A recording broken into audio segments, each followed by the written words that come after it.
Selamat pagi Bapak dan Ibu, sehat senantiasa ya, dan damai sejahtera Tuhan kita Yesus Kristus menyertai kita semua. Saya senantiasa berdoa dan berharap bahwa kita sehat secara rohani, kita memiliki waktu bersaat teduh dengan Tuhan kita, berdoa, dan juga membaca kebenaran firman Tuhan setiap hari. Dan juga tetaplah sehat secara jasmani, menjaga kesehatan kita di masa wabah penyakit masih ada. Kenakan masker ketika kita keluar dari ruangan, dan seringlah membasuh tangan serta tubuh kita ketika kita pulang ke rumah. Jaga jarak satu dengan yang lain ketika berpapasan atau harus berbicara. Tetapi kita semua yakin bahwa keadaan pasti akan baik kembali, dan Tuhan pasti memulihkan wabah penyakit ini menjadi hilang, karena kita percaya Tuhan punya kuasa untuk hal itu. Bapak dan Ibu, pada minggu pagi ini kita akan belajar dari buku Murid Kristus Menyangkal Dirinya, dan kita memasuki pelajaran yang ke-9 berjudul Murid Yesus Tidak Menyangkali Tuhan, dari Habakuk pasal 3 ayat 17 sampai dengan ayat yang ke-19. Sebelum kita belajar firman Tuhan ini, mari kita berdoa terlebih dahulu. Bapa dalam sorga, terima kasih karena pada pagi ini dengan penuh sukacita kami rindu untuk mempelajari kebenaran firman Tuhan dan menjadikan diri kami sebagai murid Yesus yang tidak menyangkali Tuhan berdasarkan kitab Habakuk pasal yang ketiga ayat 17 sampai dengan ayat yang ke-19. Kami siap belajar firman Tuhan. Terima kasih Bapa, di dalam nama Tuhan Yesus kami sudah berdoa. Amin. Mari membuka Alkitab kita dari kitab Habakuk pasal 3 ayat 17 sampai dengan ayat yang ke-19. Baik, sudah bertemu? Firman Tuhan akan kita baca bersama-sama. 1, 2, 3. Sekalipun pohon ara tidak berbunga, pohon anggur tidak berbuah, hasil pohon zaitun mengecewakan. Sekalipun ladang-ladang tidak menghasilkan bahan makanan, kambing domba terhalau dari kurungan, dan tidak ada lembu sapi dalam kandang. Namun aku akan bersorak-sorak di dalam Tuhan, beria-ria di dalam Allah yang menyelamatkan aku. Allah Tuhanku itu kekuatanku, yang membuat kakiku seperti kaki rusa, yang membiarkan aku berjejak di bukit-bukitku, untuk memimpin biduan dengan permainan kecapi. Saat kita menjalani hidup, pasti menjalani waktu-waktu yang ada. Ada waktu yang penuh dengan kesukaan, ada waktu yang penuh dengan pergumulan. Jadi ada istilah langit tidak selalu biru. Kata-kata ini merupakan ungkapan yang mengakui bahwa dalam hidup kita manusia tidak selalu mengalami waktu-waktu yang indah langit biru dan sejahtera. Terkadang juga langitnya mendung gelap, terjadi krisis atau keadaan yang buruk. Kita menjalani waktu-waktu seperti itu dalam hidup kita. Waktu-waktu yang buruk itu seperti wabah penyakit dialami oleh kita ataupun orang yang kita kasihi, ada bencana alam, gagal panen, kehilangan pekerjaan, pergumulan dalam rumah tangga, dan sebagainya. Nah, bagaimanakah kita saat keadaan buruk itu terjadi? Apabila kita menghadapi keadaan buruk itu dengan hati yang kecewa, putus asa, maka semua itu akan membuat kita semakin terpuruk dan kita semakin menjadi mengasihani diri sendiri, self pity. Jadi jangan sampai seperti itu ya. Ketika kita melalui keadaan buruk dengan tetap beriman teguh dan penuh dengan pengharapan, bahwa mengandalkan Tuhan adalah sumber kemenangan, maka kita akan menjadi kuat menghadapi pergumulan-pergumulan atau waktu-waktu dalam keadaan buruk tersebut. Kita adalah murid Yesus yang tetap tidak menyangkali Tuhan, sekalipun keadaan buruk melanda hidup kita. Nah, Bapak dan Ibu, mari kita diskusikan bersama. Yang pertama, apakah yang menjadi penyebab orang tidak dapat tahan bila keadaan buruk terjadi? Ya, orang itu bisa jadi tidak memiliki iman yang teguh di dalam Tuhan. Dia tidak percaya bahwa Tuhan punya kuasa untuk menolong dia. Bisa jadi orang itu tidak ada yang mendukungnya untuk menguatkannya. Bisa jadi orang itu tidak tahan dalam keadaan buruk melanda hidupnya. Namun yang pasti, orang itu tidak mau bersandar kepada Tuhan, sehingga dia tidak dapat tahan ketika menghadapi waktu-waktu yang buruk dalam hidupnya. Yang kedua, bagaimanakah cara kita tetap kuat dalam Tuhan dan tidak menyangkalinya saat keadaan buruk terjadi? Jadi kita harus memiliki hubungan yang erat dengan Tuhan dan iman kita teguh kepada Kristus walau apapun yang terjadi, dan kita bertekad tidak pernah menyangkali Tuhan. Ketika keadaan buruk terjadi, kita tetap bersandar kepada Kristus.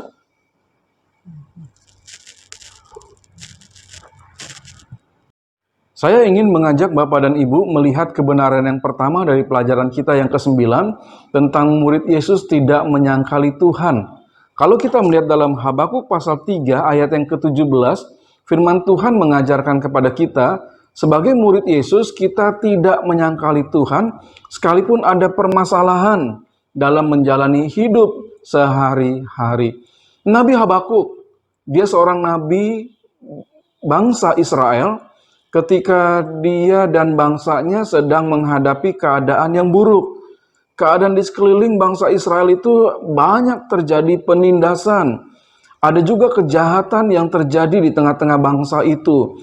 Ada kelaliman, ada aniaya, kekerasan, pembunuhan, perbantahan, pertikaian terjadi ketika Nabi Habakuk hidup di tengah-tengah umat Israel. Nah, ketika dia melihat hal itu, Nabi ini berpikir dan bertanya-tanya, mengapa Tuhan seolah-olah berdiam diri dan membiarkan keadaan buruk menimpa umatnya? Ya, keadaan buruk itu memang terjadi dikarenakan bangsa Kasdim mulai menjajah dan mendatangkan berbagai kesulitan bagi umat Israel. Nah, keadaan buruk itu terjadi karena umat Israel sudah melakukan berbagai macam kejahatan dalam hidup mereka, penyembahan kepada berhala, dan mereka meninggalkan Tuhan yang sudah menyertai mereka. Dan akhirnya Tuhan mengizinkan mereka ditindas atau dijajah oleh bangsa Kasdim. Dan hal itu membuat Nabi Habakuk bertanya-tanya tentang keadilan Tuhan. Ya, inilah manusia ya. Dan dia bertanya kepada Tuhan, bukankah bangsa Kasdim itu jauh lebih jahat daripada umat Israel? Ya. Lalu mengapa Tuhan membiarkan bangsa yang lebih jahat itu menyusahkan umatnya? Habakuk bertanya-tanya. Dalam Habakuk pasal 1 ayat 13 dikatakan, mengapa engkau Tuhan memandangi orang-orang yang berbuat khianat itu, dan engkau berdiam diri apabila orang fasik menelan orang yang lebih benar dari dia? Jadi dia seolah-olah mengatakan sekalipun bangsanya jahat, tetapi bangsa Kasdim itu lebih jahat. Dan mengapa bangsa yang lebih jahat itu bisa ya dibiarkan Tuhan membuat umatnya menjadi tertekan. Nah, ketika menghadapi permasalahan hidup, kita pun sering bergumul dalam batin kita. Mengapa Tuhan tidak segera menolong saya? Kita tidak dapat memahami cara kerja Tuhan. Terlebih lagi ketika orang yang lebih jahat nampak hidup tenang, nampaknya hidupnya berbahagia. Sedangkan kita sebagai umat Tuhan ada dalam kemalangan. Jadi ini menjadi pertanyaan bagi kita. Habakuk juga menyatakan permasalahan hidup yang serius karena tertawa sudah berubah menjadi tangisan. Makan kenyang sudah berubah menjadi kelaparan. dan kedamaian telah berubah menjadi kekerasan dan penindasan. Perhatikan Habakuk 3:17 yang tertulis, sekalipun pohon ara tidak berbunga, pohon anggur tidak berbuah, hasil pohon zaitun mengecewakan, sekalipun ladang-ladang tidak menghasilkan bahan makanan, kambing domba terhalau dari kurungan, dan tidak ada lembu sapi dalam kandang. Jadi ada masalah berat yang sedang dihadapi oleh Habakuk dan bangsa Israel dalam menjalani hidup sehari-hari. Dan bagaimana dengan kita? Ketika kita menghadapi hal yang seperti itu, Tuhan ingin kita tidak pernah menyangkali Dia. Demikianlah hidup kita berjalan bersama Tuhan setiap hari. Mari kita diskusikan bersama Bapak dan Ibu. Yang pertama, apakah penyebab umat Allah dapat mengalami keadaan yang buruk dalam hidupnya? Kalau melihat dalam kisah Habakuk, di situ diperlihatkan bahwa umat Allah sendiri yang sudah memberontak terhadap Tuhan, mereka berlaku jahat dan mereka menghadapi keadaan yang buruk. Bisa jadi hal itu juga terjadi dalam kehidupan umat Allah sekarang. Jika meninggalkan Tuhan dan memiliki hidup yang buruk, maka keadaan buruk akan terjadi atasnya. Namun terkadang keadaan buruk juga terjadi sekalipun kita hidup dekat dengan Tuhan.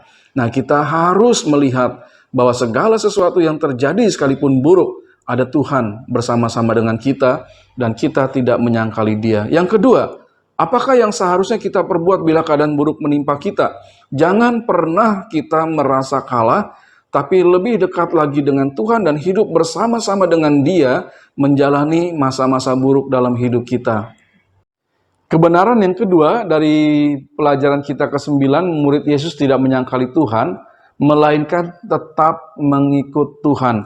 Habakuk 3 ayat 18 mengajarkan kepada kita, namun aku akan bersorak-sorak di dalam Tuhan, beria-ria dalam Allah yang menyelamatkan aku. Tetap ikut Tuhan, sekalipun keadaan buruk, dan tidak akan menyangkali Tuhan. Apapun penyebabnya, ketika permasalahan hidup terjadi, dan seolah-olah Tuhan berdiam diri, dan membiarkan umatnya tanpa pertolongan, disitulah iman diuji, kemurniannya. Disitulah kita akan dilihat oleh Tuhan, apakah iman kita tahan dalam ujian yang terjadi. Orang yang memiliki iman akan menyelidiki diri, lalu bertobat. Ya, ini kesalahan saya, sehingga saya menghadapi keadaan buruk, dan saya harus bertobat. Kalau ada dosa, perlu datang kepada Tuhan dengan iman yang semakin kokoh. Saat kita berada dalam permasalahan hidup, hendaklah kita tetap mengingat bahwa Tuhan yang kepadanya kita beriman adalah Tuhan yang setia. Kita ingat dalam perjanjian baru 1 Korintus 10 ayat 13 mengatakan, pencobaan-pencobaan yang kamu alami ialah pencobaan-pencobaan biasa yang tidak melebihi kekuatan manusia. Sebab Allah setia, dan karena itu Ia tidak akan membiarkan kamu dicobai melampaui kekuatanmu. Pada waktu kamu dicobai, Ia akan memberikan kepadamu jalan keluar, sehingga kamu dapat menanggungnya. Jadi ingat, ketika menghadapi masa yang buruk dalam hidup kita, pencobaan itu tidak akan melampaui kekuatan kita, dan ada Tuhan yang memberikan jalan keluar kepada kita. Bisa jadi kita mengalami kesusahan karena dosa kita, bertobatlah. Tetapi Tuhan tetap mau menunjukkan kasih-Nya kalau kita mengakui dosa kita dan bertobat kembali kepada Tuhan. Berdasarkan Habakuk 3 ayat 18, di situ tertulis, Habakuk tetap bersorak-sorak di dalam Tuhan, dan dia tetap beria-ria di dalam Allah yang menyelamatkan dia. Kita juga perlu melakukan perbuatan seperti yang Habakuk lakukan, ya, bahwa kita tidak akan menyangkali Kristus sekalipun kesusahan besar terjadi, dan kita tidak pernah akan menyangkalinya. Kita bisa tetap bersukacita. Kita senantiasa di dalam Tuhan beria-ria, ya, ketika tabungan lenyap karena mungkin ada kebutuhan atau sesuatu, apapun yang dikerjakan gagal, dalam keadaan hidup yang buruk, ya, dalam situasi seperti itu, di mana kita mengalami berbagai masalah, apakah yang harus kita lakukan? Sekali lagi, kita perlu meyakini bahwa ketika terjadi permasalahan hidup, bahkan seolah-olah kita tidak merasakan Tuhan melihat atau menolong kita, ingatlah bahwa Tuhan sedang melatih agar kita memiliki iman yang murni. Jangan pernah menyangkali Tuhan. Oleh karena itu, apapun yang terjadi, Jangan pernah menyangkali Tuhan. Kita harus tetap mengikut Tuhan, tetap beriman teguh kepada Tuhan. Nah, Bapak dan Ibu, mari kita melihat bersama-sama dari Habakuk pasal 3 ayat 17-18 yang sudah kita pelajari itu. Jawablah pertanyaan berikut ini. Yang pertama, Habakuk 3 ayat 17 menggambarkan kesulitan hidup. Menurut kita, kesulitan seperti apa yang bisa dialami umat Tuhan pada masa kini? Ada ya banyak ya kesulitan karena iman kita, orang tidak suka, karena pekerjaan yang hilang di masa-masa sulit seperti sekarang, ada pergumulan-pergumulan hidup yang lainnya. Ya kita bisa menyatakan bahwa itulah kesulitan hidup kita. Yang kedua, berdasarkan Habakuk 3 ayat 18, bagaimana respon yang tepat dalam menghadapi permasalahan hidup? Tetap bersandar kepada Tuhan, tetap ikut Tuhan, tetap bersuka cita, dan kita menyatakan kita bisa kok beria-ria di dalam Tuhan. Kebenaran yang ketiga dari pelajaran kita, murid Yesus tidak menyangkali Tuhan, melainkan menjadikan Tuhan sumber kemenangan. Habakuk 3 ayat yang ke-19. Pernahkah Bapak dan Ibu mendaki gunung yang tinggi? Misalnya Gunung Gede, Gunung Pangrango. Apakah kita pernah mendaki gunung yang tinggi itu? Bagi pecinta gunung, berlaku filosofi yang berbunyi, jalan yang sulit dan terjal, berliku dan curam, akan membawa kepada pemandangan yang indah. Di sana, di puncak lelah, di puncak gunung, akan terekspresi pujian kepada Sang Khalik. Betapa besar Tuhan itu. Memang ketika mendaki gunung itu susah, lelah, tetapi ketika kita ada di puncak gunung, kita akan melihat keindahan yang Tuhan ciptakan di bumi ini. Nah, prinsip dan sikap yang ditawarkan dunia berbeda dengan prinsip yang ditawarkan Nabi Habakuk. Dunia akan bersuka cita kalau adanya kebahagiaan. Ketika jalan terjal, dunia sedih, ya. Dan dunia itu akan bersuka cita kalau ada uang terus, ya, bertambah banyak, jabatan naik, segala urusan berjalan lancar. Itu ajaran dunia, inilah sukacita itu. Tetapi Nabi Habakuk menegaskan bahwa sukacitanya bukan di dalam kesuksesan atau jabatan saja, melainkan hanya di dalam Tuhan. Uang, harta, jabatan adalah sementara sehingga bisa lenyap. Sedangkan Tuhan adalah kekal. Hanya orang yang hidup di dalam Tuhan yang dapat bersuka cita di dalam segala keadaan. Seperti yang dinyatakan dalam Filipi 4 ayat yang keempat. Menjalani hidup yang terjal, yang tinggi, susah payah. Tapi ketika ada bersama dengan Tuhan, kita akan melewati dan ada di puncak. Dan kita akan bersuka cita senantiasa bersama dengan Tuhan. Nah, Nabi Habakuk dalam pergumulannya telah merasakan aroma kemenangan. Karena dia yakin akan pertolongan Tuhan yang tepat. Cara dan waktu Tuhan yang tepat. Allah Tuhanku itulah kekuatanku. Ia membuat kakiku berjejak seperti kaki rusa. Ia membiarkan aku berjejak di bukit-bukitku. Habakuk 3 ayat 19. Ada keyakinan yang kokoh bahwa Tuhan akan memberi kekuatan. Bagaikan kaki rusa sehingga bisa bergerak lincah. Mengatasi segala persoalan. Tetap mampu berjalan meskipun di tempat yang sulit. Tuhan merupakan sumber kemenangan bagi kita. Mari kita diskusikan bersama. Menurut Bapak dan Ibu, mengapa dalam situasi sulit kita harus tetap setia mengikuti Tuhan? Karena disitulah iman kita teruji dan disitulah Tuhan akan memberikan kita kekuatan. Langkah demi langkah kita akan lalui bersama dengan Tuhan. Yang kedua, menurut Bapak dan Ibu, mengapa dengan memuji-muji Tuhan dapat membuat hati bersuka cita? Ingatlah, hati yang gembira adalah obat. Jadi ketika menghadapi segala sesuatu dalam sulit hidup ini, tetaplah bersuka cita, tetaplah beria-ria di dalam Tuhan, dan Tuhan adalah sumber kemenangan bagi kita. Sebuah pelajaran kebenaran firman Tuhan yang menguatkan bagi kita semua ketika menghadapi waktu-waktu yang sulit dalam hidup kita. Jangan pernah menyangkali Tuhan. Seperti firman Tuhan dalam Habakuk pasal 3 ayat 17-19. Yang pertama, murid Yesus tidak menyangkali Tuhan sekalipun ada permasalahan dalam menjalani hidup sehari-hari. Habakuk 3 ayat 17. Murid Yesus tidak menyangkali Tuhan melainkan tetap mengikut Tuhan. Habakuk 3 ayat 18. Bersorak-sorak, beria-ria di dalam Tuhan. Yang ketiga, murid Yesus tidak menyangkali Tuhan, melainkan menjadikan Tuhan sumber kemenangan. Aku akan berjejak di bukit-bukitku, karena Tuhan yang sudah melakukannya. Bapak dan Ibu, teruslah setia dalam mempelajari firman Tuhan, dan hiduplah di dalam kebenaran firman Tuhan, untuk tidak pernah menyangkali Tuhan seumur hidup kita. Mari kita akan berdoa mengakhiri pelajaran kita pagi ini. Bapa dalam sorga, terima kasih kami boleh belajar firman Tuhan dan diingatkan untuk tidak pernah menyangkali Tuhan. Karena kami tahu dalam menghadapi setiap waktu hidup kami ada Tuhan. Dan Tuhanlah yang menjadikan kami kuat. Dan Tuhanlah sumber kemenangan bagi kami. Kami tidak akan menyangkali Tuhan. Terima kasih Bapak untuk kebenaran firman Tuhan.